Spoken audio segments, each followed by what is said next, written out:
Welcome to the Vision by Protiviti podcast. I'm Joe Kornick, Editor-in-Chief of Vision by Protiviti, our global content resource examining big themes that will impact the C-suite and executive boardrooms worldwide.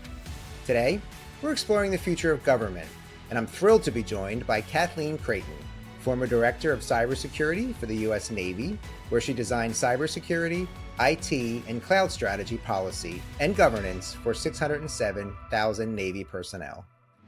Kathleen retired from the U.S. Navy in 2021, following a 33-year career, including 6 as a Rear Admiral. Currently, she is Independent Director for the ManTech Corporation, the West Bend Mutual Insurance Company, and the Military Women's Memorial. I'll be turning over the interviewing duties today to my Protiviti colleague, Perry Keating, Managing Director and President of Protiviti Government Services. Perry, I'll turn it over to you to begin. Thanks, Joe. And thank you, Kathleen, for joining us today. Thank you, Perry. It's a pleasure to be here. Wow, we've heard quite an impressive resume on your behalf. But I think one of the things I didn't hear Joe mention was that really you're probably really only a handful of information warfare community flag officers who specialize in cybersecurity and IT and network and C4ISR capabilities in the Navy. So certainly we are honored to have you here, and what an impressive background. What do you see as sort of the biggest cyber threats facing the federal government today, and what steps do you think leaders should be taking today to address these ever increasing threats?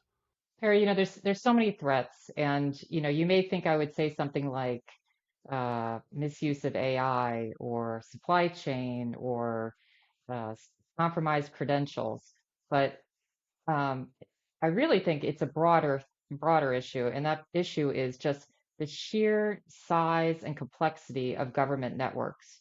They are just massive. So, for example, the DoD has the third largest IP space in the world, only behind the United States and Amazon. So it's just a gigantic network. And it's not homogeneous like, let's say, a corporate network. It has every variance. It has on-prem, in the cloud. It has IT, it has OT, it has weapon systems, it has autonomous vehicles. So it is just incredibly varied and complex to command and control. So having said that, I think what the government has done and what needs to continue to do is to remove humans as much as they can from mundane tasks, automate use of machine learning, introduction of AI, making sure that they know what's on their network, what's connected to their network, the VPNs, the trusts, all the connections, and make sure that they have good situational awareness and all the things that go with proper, network management, configuration control, and all the different controls. But it's complex, and it takes a skilled workforce to do it. And I just think they need to continue to automate and make sure that they can fight hurt. Also, they know they're going to be attacked. They're being attacked every day, and they need to make sure that they can fight hurt, and they build in resiliency and know how to segment parts of the network if they need to. So I noticed that you said AI and quantum computing, but that's sort of the emerging, right? And so you're wondering, is the emerging faster than we can keep up with? And so I guess the question that sort of comes to mind is that, do we think AI, quantum, and these new emerging technologies, are they going to be a net positive, or are they going to be a net negative from a cybersecurity perspective? No, I don't think we have the luxury to say whether it's going to be a net positive or net negative. I think it's just fact. It's coming, it's going to happen, and so we just have to prepare. So AI is already here, but it will be coming faster and faster, and so we need to get these technologies in the hands of the people who are defenders, and let them experiment, let them use it and get comfortable with it, and get them trained on it, and deepen the understanding that AI will be part of our crown jewels, right? It'll be the thing we're going to have to defend. It will be something we have to defend in critical infrastructure. And so I just think we need to get on with it. Now, as far as quantum, right, that's a huge game changer that, it's hard to get your mind around. 100-time increase in 100 million time increase in computing power. I mean, it's just, mind baffling. So it'll just make everything faster. It will make attack faster. It will make defense faster. But of course, the concern that many of us have, or most of the government has, is its impact on ontology, on the data that we have encrypted, and that our adversaries will be able to break that encryption very, much more quickly. And so I think in preparation for that, government needs to, and they are, but it really needs to get serious about understanding their inventory of crypto, what types they have, what their purpose, what it's protecting, the risk of those things, to be able to prioritize. Because once they get post quantum cryptology, they're going to have to be able to implement that quickly and do it based on risk. Interesting, interesting. So I heard you talk about the need to sort of remove people. I almost wanted to chuckle, right? Always want a little job security, but right, there's no question that the government still is going to need, be able to have access to the best people trying to solve some of these challenges. So from a talent and workforce perspective, one, do you think we have the skill sets that are needed? And then if not, where do we go get those skill sets and be able to retain that talent that would be so desperately needed? I didn't mean to insinuate that we're going to remove people. We're just going to remove people from doing mundane tasks and put them on other more important tasks. But I think workforce is one of the key uh, issues. I think that it's going to be hard, but we're going to be able to do it. We need to, start with elementary school. A, my daughter, for example, went to uh, cyber camp, and it introduced her to a lot of STEM things and cyber. Of course, she went on to become an English major, so it didn't work very well on her. But some kids at the camp hopefully came away that they wanted to pursue STEM. So I think with the young people, I think with colleges, there's opportunities. I met a young woman this week who goes to a top university, and he got exposed to national security and defense, and she's now going to go work for the Navy as a cyber analyst. So there are patriotic, people who want to serve, who want to do this type of work, and we need to reach out. We need to increase diversity.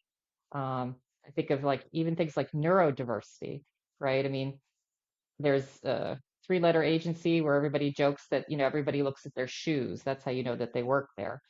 Well, I mean, those people are, a lot of them are neurodiverse, and we need to attract those people and realize that maybe they don't interview so well because they have problems, maybe making eye contact all the time. But boy, they're good at puzzles and analysis. So I think you provide a unique perspective, right? You certainly spent, decades in public sector, and now you've spent some time in the private sector.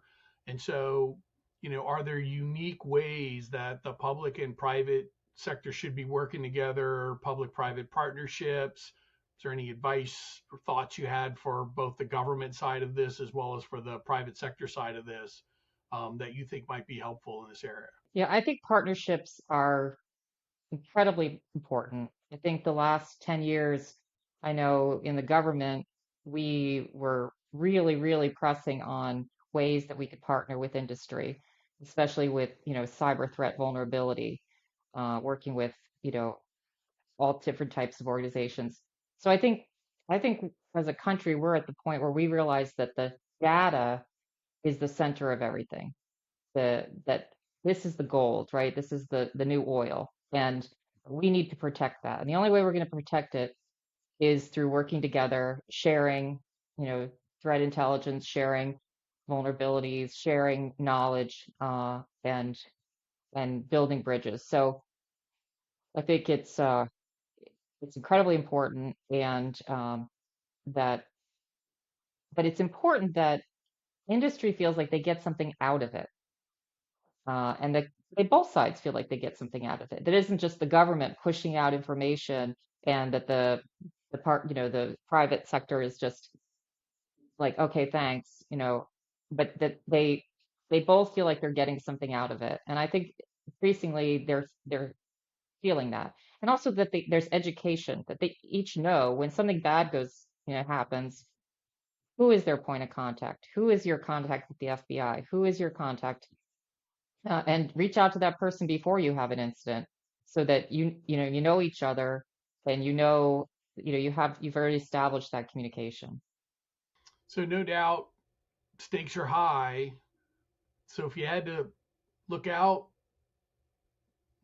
2030, 2035, I mean, how optimistic are you? How pessimistic are you? What thoughts do you have, sort of how you see the future laying out?